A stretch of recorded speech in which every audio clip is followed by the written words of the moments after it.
The dust on Arrowhaven IV never really settled. It just moved from one place to another, slow and red, like it had nowhere better to be. 384 colonists lived inside the walls of Outpost Dren, and most of them had stopped looking at the horizon a long time ago. There was nothing out there. That was the whole point of being on the frontier. Sergeant Rudo Boss had been awake since before the sun cleared the ridgeline. Not because of duty, not because of training, because the brisket needed checking. He had loaded the smoker at midnight with 2 slabs he had been dry rubbing since the day before, and 14 hours of hickory smoke was not something you left to chance. He opened the smoker lid, leaned in, and breathed. Good, rich, almost ready. The alarm went off 9 seconds later. Not a drill alarm, not the slow, tired pulse of a perimeter check. This was the sharp, ugly sound that Rudo had heard exactly twice in his 22 years of service, both times on worlds where people did not make it home. He closed the smoker lid first. Then he ran. Private Dileia Marsh was already at the sensor post when he arrived, her face pale and still, the way faces got when the numbers on a screen stopped making sense. She pointed at the display without speaking. Rudo looked. A drop pod entering atmosphere fast, heat signature consistent with a Drakari assault deployment. 1 pod meant 1 pack. 1 pack meant 30 hatchlings minimum. 30 Drakari hatchlings against 18 garrison soldiers, and 1 flickering shield generator. Rudo pulled up the tactical file on the Drakari. It was 3 pages long, 2 of them classified, and the third one was mostly a physical description. Large, scaled, winged, fire-capable from the age of 6 weeks, pack hunters, bred specifically for rapid assault on lightly defended positions. There was a single line at the bottom of the 3rd page that someone had typed in red: "Do not engage in open terrain." He called Chief Engineer Orville Prentice on the radio. Orville was 61 years old and had been fixing the shield generator with whatever he could find for the past 4 months. He answered on the first click.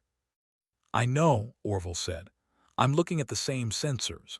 Shield will hold 1 direct strike maybe. 2 if I pull power from the water system and the interior lights." "Do it." "Already started. You want the bad news." "I want all the news, Orville. The east wall has a stress fracture I have been meaning to tell you about." Rudo did not respond to that. He turned to Dileia. "Get Dr. Calloway out of the xenobiology lab. Wake him up if you have to. I need whatever he knows about Drakari field behavior." Dileia left at a run. Rudo walked to the wall, climbed the access ladder, and looked out over the red plain. The drop pod had already hit.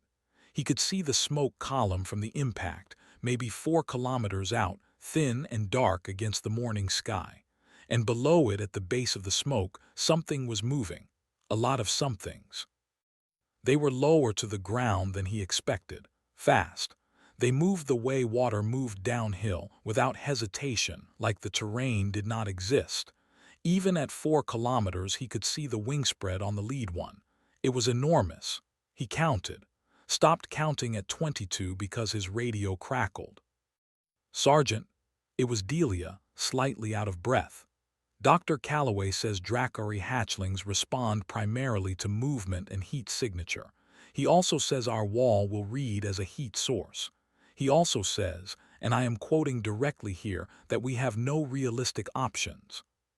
"Tell him thank you." Rudo climbed down from the wall. He walked across the courtyard, past the panicking junior privates, past Orville Prentice lying flat under the shield relay with a wrench in each hand, past the medical bay where someone was shouting about evacuation. He walked to the smoker. He opened the lid again. The brisket was perfect. Another 20 minutes and it would be done. He stood there for a moment, thinking. In his career, he had defended an ore platform with 6 people and a broken turret. He had held a river crossing for 9 hours with no air support. He had once talked a hostile negotiator down from an armed standoff, using nothing but bad jokes and a thermos of cold coffee. In every one of those situations, there had been a moment, quiet and strange, where the correct answer was not the obvious one. He picked up the radio. "All garrison personnel, this is Boss. Nobody fires unless I give the order. Repeat, nobody fires. Hold your positions and stay low." He clicked off, then clicked back on. "Marsh, get back to the sensor post and tell me when they cross the 2-kilometer marker. Calloway, get to the command post and keep talking to me about Dracari behavior. Everything you know, anything you have." He closed the smoker lid. The Dracari were now 2.5 kilometers out and closing. Rudo could see them from the courtyard without the sensors. The ground shook slightly under their weight, a low pulse that came up through the soles of his boots. The lead one, bigger than the rest, was pulling slightly ahead of the pack. 18 soldiers, one cracked wall, one flickering shield, 30 fire-breathing weapons bearing down across a red plain. Rudo Boss sat down on an overturned supply crate next to his smoker, crossed his arms and waited. 2 kilometers, then 1.5.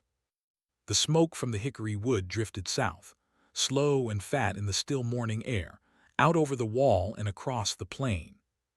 1 kilometer, then 800 meters. The lead Dracari slowed. Nobody in the garrison had ever seen a Dracari stop. There was no entry in the tactical file about stopping. The file talked about charge speed and fire range, and how their scales reflected plasma bolts at certain angles. It did not talk about what happened when one of them put its nose in the air and went completely still 200 meters from a wall it should have already burned through. Scratch had been moving at full charge when the smell hit him.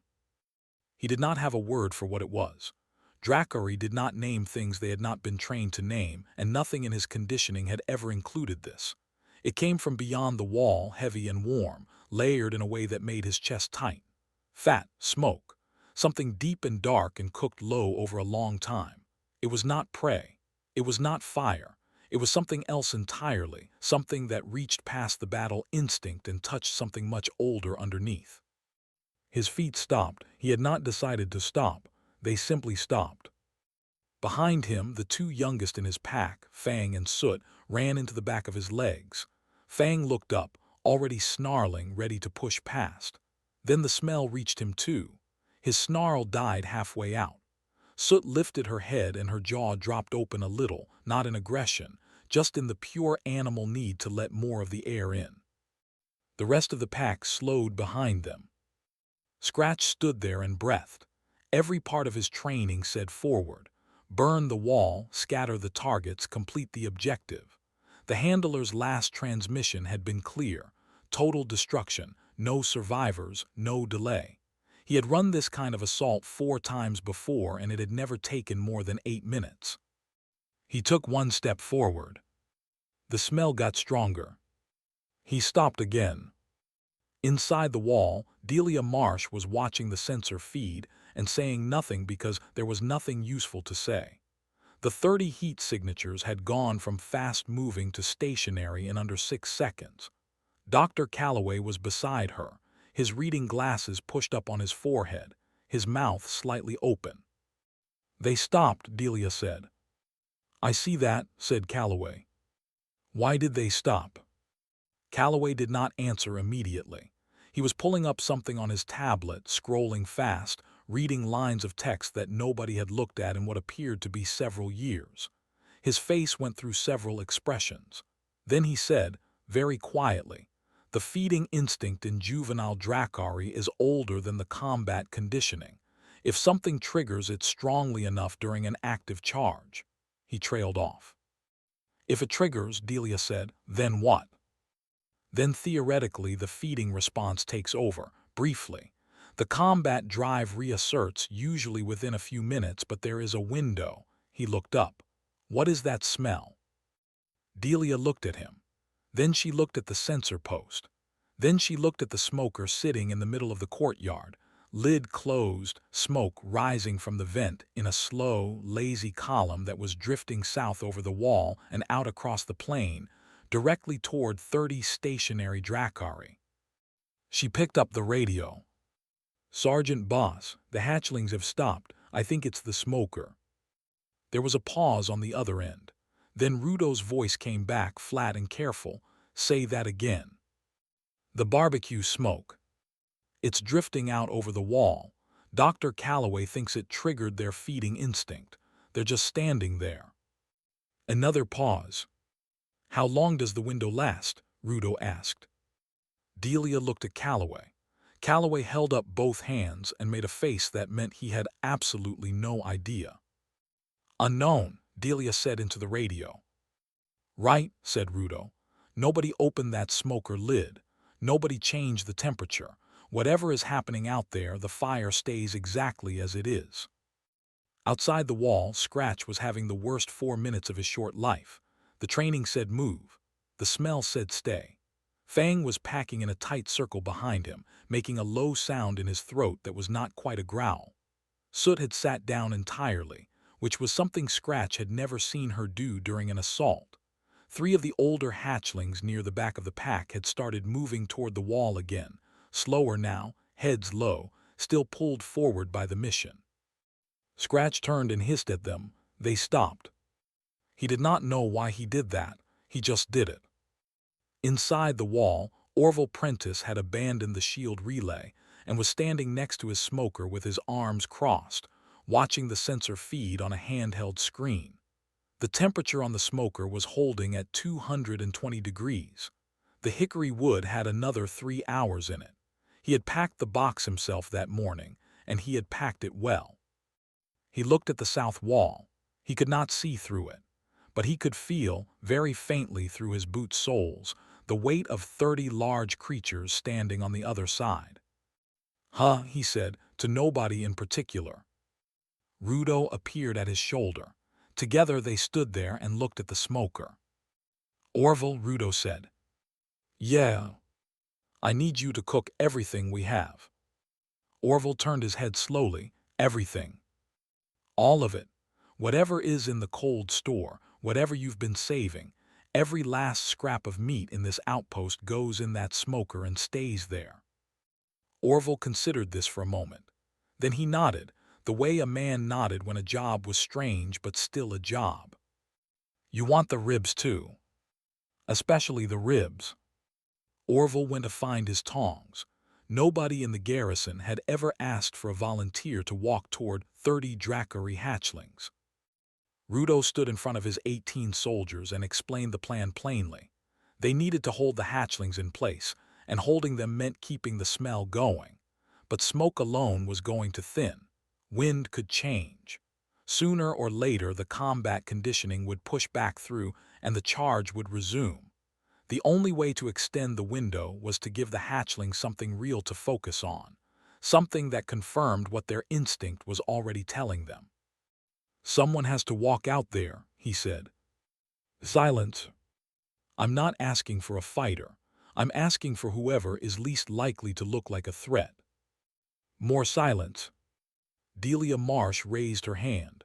Not fast, not dramatically, just up like answering a question in a classroom. Rudo looked at her for a moment.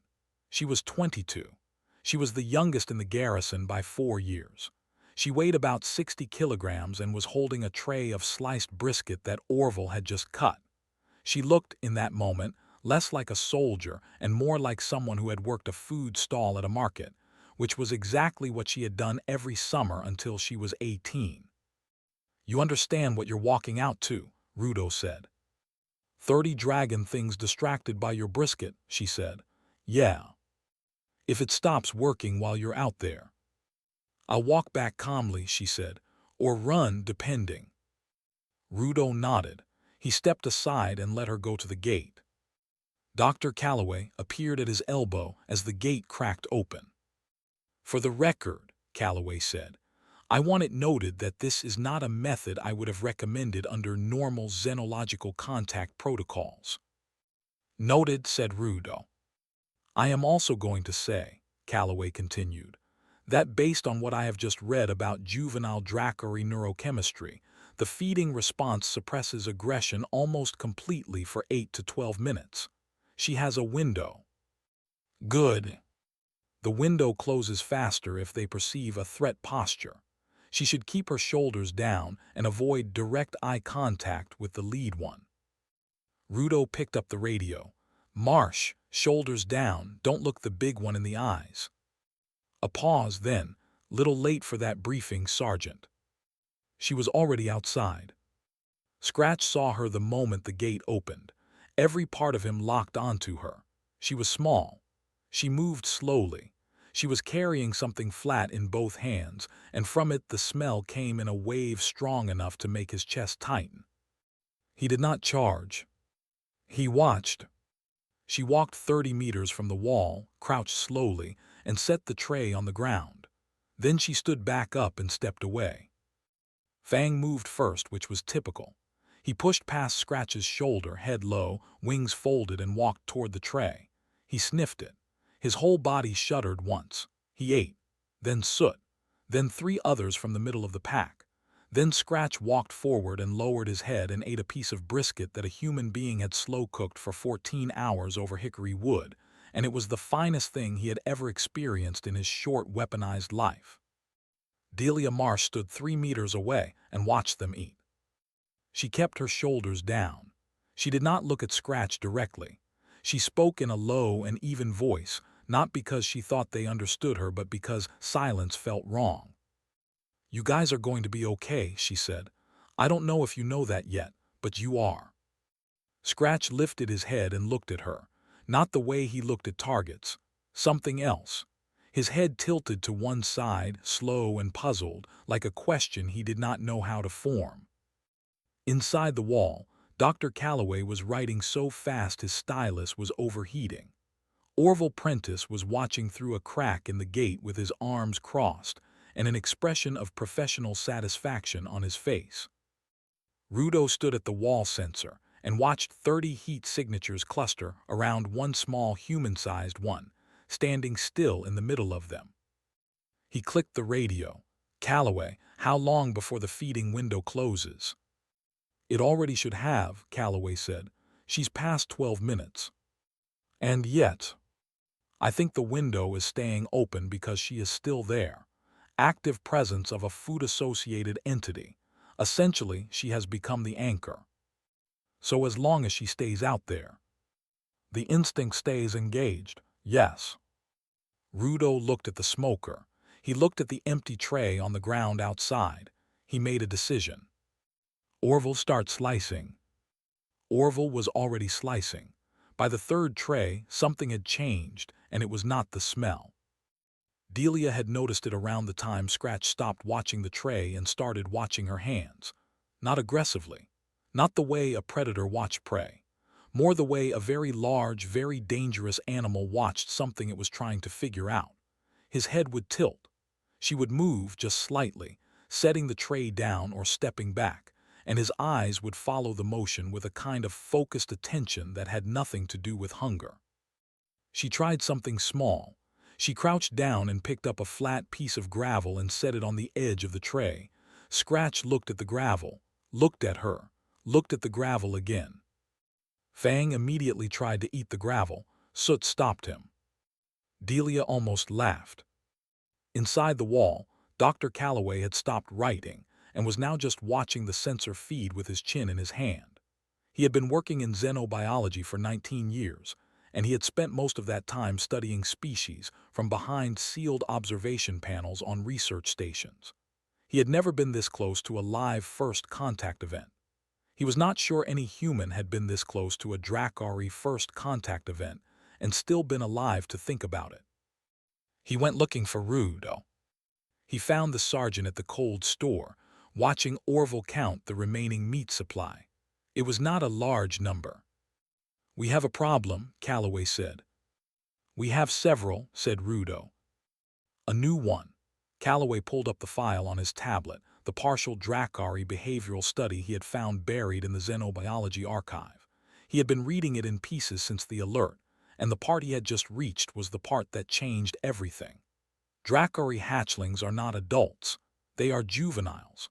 The warlord system deploys them young because they are fierce, and because they have not yet developed full reasoning capacity, which makes them easier to direct. "I know what they are," Rudo said. "What you may not know," Calloway said, is that at this developmental stage they are also still capable of social bonding. The combat conditioning is strong, but it is not permanent. It is layered over an older behavioral structure that is, according to this study, highly flexible. He turned the tablet around so Rudo could see the page. These hatchlings were not born wanting to destroy things. They were trained to, and training at this age can be overwritten. Rudo looked at the tablet for a long moment. Then he looked at the cold store. Then he looked at the sensor feed on Calloway's secondary screen, where 30 heat signatures were still clustered around one small human-shaped one. They sent them here to die, Rudo said. Almost certainly. Dracari warlord doctrine treats hatchling packs as expendable, one-use assault units. The handler in orbit has likely already marked this pack as deployed and written off. Rudo was quiet for a moment. So they burned their way here, he said slowly.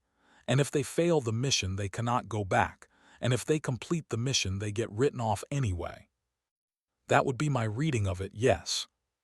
They have nowhere to go. No. Rudo handed the tablet back. He walked out of the cold store and across the courtyard to the gate and looked through the sensor feed at Dileia Marsh, who was now sitting cross-legged on the ground with 3 of the younger hatchlings arranged in a loose half-circle in front of her, apparently explaining something with her hands while they watched. Scratch was a few meters back, still and watchful. He thought about what 22 years of service had taught him about creatures that had been shaped into weapons and then discarded. He had been one once, not literally, but close enough that the shape of it was familiar. He picked up the radio. Marsh. Still here, Sergeant. How are they behaving? Calm, the big one keeps watching me. The 2 young ones tried to eat my boot, but I think that was curiosity more than aggression. A pause. Calloway was right. There's something going on behind the eyes. They're not just reacting, they're thinking.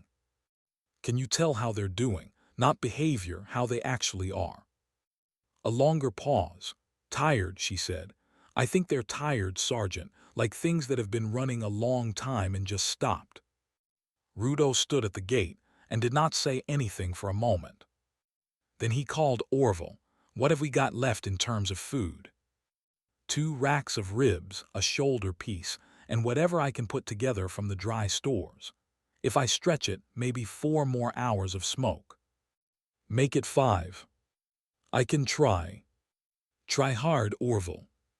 He clicked off and looked at Calloway, who had followed him to the gate and was standing quietly nearby.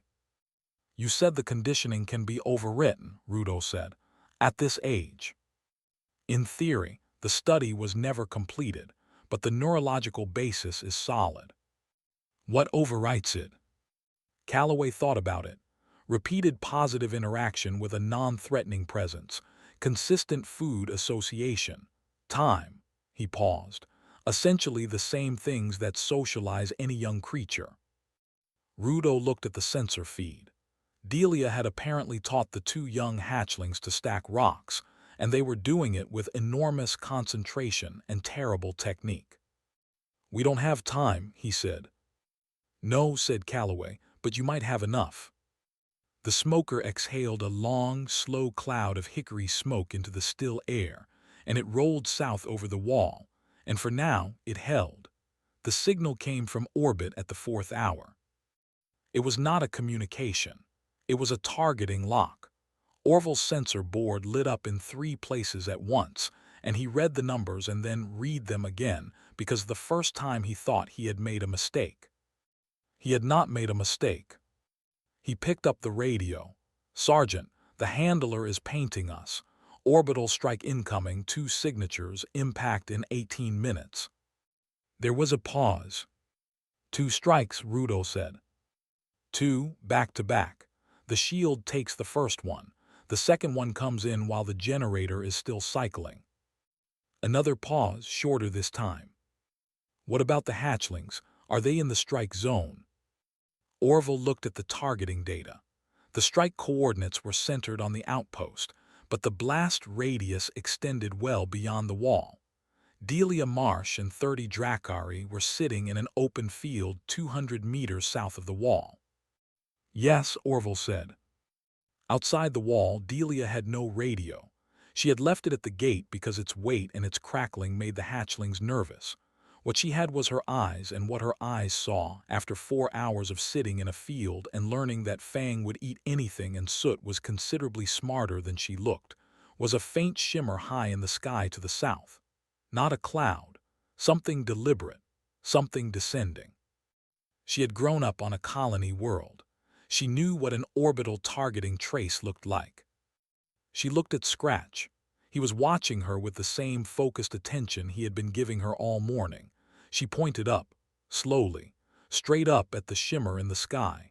Then she moved her hand down fast, all 5 fingers spread, and made the impact sound with her mouth. Scratch looked up. He was not a simple creature. He had been bred for warfare, and he had been flying under hostile skies since he was 3 weeks old. He had been shot at from orbit before. He had seen what orbital strikes did to ground targets. His eyes tracked the shimmer, and something in his expression shifted from puzzlement to recognition to something older and colder and much more dangerous. He looked back at Delia. She pointed up again, then she pointed at him, then at herself, then at the wall behind her. He stared at her for a long moment. Then he screamed. It was not a battle cry. It was something sharper, more urgent, the kind of sound that traveled.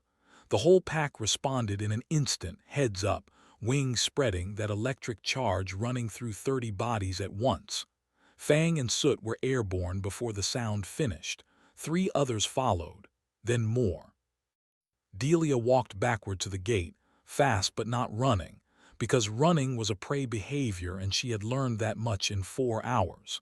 She hit the gate with her back, slapped the access panel, and fell through as it opened. Rudo caught her by the arm. "Orbital strike," she said. "We know. Get to the interior shelter. The hatchlings are in the blast zone." "I know that too." She looked at him. He was not looking at her. He was looking at the sensor feed where 30 heat signatures had gone vertical, rising fast. What Scratch did next was not in any behavioral study, partial or otherwise. He flew straight up, not away from the outpost, not toward safety, up at the shimmer in the sky at the targeting trace that was descending from the handler's ship. The other hatchlings rose with him, 30 sets of wings against the upper atmosphere. Their bioelectric fire glands, which in combat produced directed flame, were capable in high-altitude conditions of producing something else. A discharge, broad-spectrum, electromagnetic. The Dracari handler, watching from orbit, had a very short window to understand what was happening before his targeting system registered 30 simultaneous bioelectric discharges in the path of his strike coordinates and began recalculating. The first strike hit. The shield held.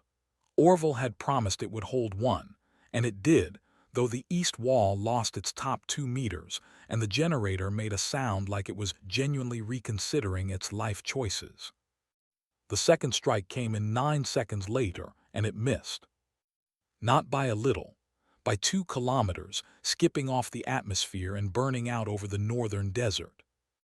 The targeting system on the handler's ship would later be found, by analysts who were not yet in this story, to have been comprehensively disrupted by an electromagnetic interference pattern that matched no known weapon system, and was consistent only with simultaneous bioelectric discharge from a large pack of juvenile Dracari flying in close formation.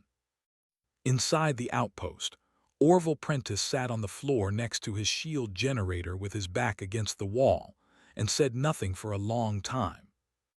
Dr. Calloway was recording everything. Delia Marsh went back outside. Scratch landed 20 meters from the gate, heavy and slow, his wings folding. He looked at her. She looked at him. She was shaking, but not from fear, or not only from fear. He was breathing hard from the altitude, his flanks moving in long, deep pulls. She walked out to him and sat down on the ground in front of him. He lowered his head until his nose was almost at her level. That was you, she said. You did that. His head tilted. She was shaking and she was talking and she was not running away, which at this point he had come to accept was simply what this particular small human did. The rest of the pack landed around them, settling onto the red dust like a field full of folded storms. Above the outpost, the sky was clear. The Defense League ships arrived 6 hours and 14 minutes after the orbital strike. 4 ships, a standard rapid response formation, came in low and loud over the northern ridge with weapon arrays deployed and communications on broadcast, so the whole colony heard the commander's first transmission. Outpost Dren, this is Defense League Response Group 4. We are reading 1 shield collapse, partial wall damage, and 30 Dracari heat signatures on your southern perimeter. Please confirm your status and advise on the nature of the hostile contact. Rudo Boss picked up the response radio. He had been awake for going on 20 hours. His smoker was down to its last hour of fuel. The east wall had a gap large enough to walk through. He had a xenobiologist who had not stopped writing since the previous morning, an engineer lying under the shield generator with his feet sticking out, and a private who was sitting in a field teaching a Dracari hatchling to pass objects back and forth. He held the radio for a moment.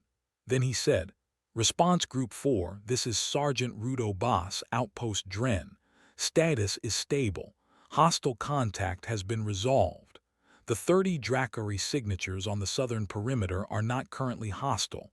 I would ask that your ships approach slowly and keep weapon signatures off. I will explain everything when you land." A long pause from orbit. "Sergeant Boss, did you say the Dracari are not hostile?" "That is correct. Our sensors are showing them within 200 meters of your outer wall." "Also correct. There is a reason for that. Please approach slowly." "Understood, Outpost Dren. Approaching on reduced profile." Dr. Calloway appeared at Rudo's shoulder. He waited until the transmission ended, then said, "The League is going to have questions." "I know. A great many questions." "I know, Calloway. I have 17 pages of preliminary notes that may help contextualize the situation." Rudo looked at him. 17 pages in 6 hours. "I write quickly when I am excited." He held up his tablet. "The core finding is this: juvenile Dracari at this stage retain capacity for social repatterning. The food, the prolonged non-threatening presence, the absence of violence began a process that normally takes weeks, but the orbital strike appears to have accelerated it. A shared threat creates shared response. Scratch's decision to fly against the targeting trace was not instinct. It was a choice." Rudo said nothing. "He chose," Calloway said more quietly, "based on the previous 4 hours, based on Marsh, based on how he had been treated." Rudo looked out at the field where Dileia was sitting with the pack around her. Scratch was watching the League ships descend on the northern side of the outpost. His posture was alert but not aggressive, watchful. "What happens to them now?" Rudo asked. "That depends on what the League decides. Technically, they are enemy combatants. Practically, they are unaccompanied juveniles with no command structure, no home territory, and a neurological profile that is currently changing." He paused. "They cannot go back to the warlord system. Disrupting a handler strike is a death sentence in Dracari hierarchy. So they have nowhere to go." "No." "Again," Rudo said. "Again," Calloway agreed. The first League ship touched down. Rudo watched the commander walk across the courtyard, look at the sensor feed, look at Rudo, and open his mouth. Rudo spoke first. "Commander, nobody got hurt. The colony is standing. The handler's strike missed. The hatchlings made that possible." He kept his voice level. "Whatever protocol says about enemy combatants, I am asking you to look at what actually happened and make a decision based on that." The commander studied the sensor feed for a long time. Delia Marsh had stood up and was walking back toward the gate. As she walked, Scratch followed, not close but following, the way a creature followed something it had decided to trust. "What do you want, Sergeant?" the commander said. "Time," Rudo said. "Give Calloway time to document what happened. Give the hatchlings a perimeter and a food supply and don't point weapons at them. See what they do." He paused. "They didn't have to fly against that strike. They did it anyway." The commander looked at the field. He looked at the smoker, still putting out a thin line of smoke near the end of its fuel. He looked at Orville Prentice, who had emerged from under the shield generator, and was watching him with the expression of a man who had fed 30 alien predators from his personal meat supply and was prepared to do it again. "Fine," the commander said. 72 hours, then I need a full report." Orville walked to the cold store and came back with a single rack of ribs he had been saving for his birthday in 2 weeks. He fired the smoker back up. Dileia came through the gate. Behind her, on the other side of the wall, Scratch sat down in the red dust and waited, because that was what you did when something was worth waiting for. The smoke drifted south. The colony stood,